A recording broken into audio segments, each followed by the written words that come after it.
এই দেখো আজকে গরম গরম বিরিয়ানি রান্না করেছি, যে মুরগির মাংস দিয়ে বিরিয়ানি।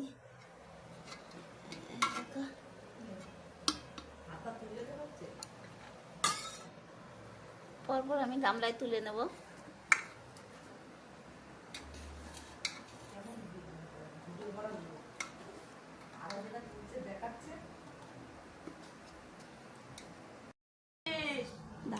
এই দেখো আমরা প্লেটে বেড়ে নিয়েছি, খাওয়া শুরু করে দিয়েছি এক এক করে। কেমন হয়েছে রান্না? সুন্দর হয়েছে, মেয়ে ভালোই করেছে। এই যে আজকে আমাদের দুপুরে গরম গরম বিরিয়ানি। আমার বাড়িতে কত গেস্ট এসেছে। ওষুধটা খায়নি। কিসের ওষুধ? ওষুধ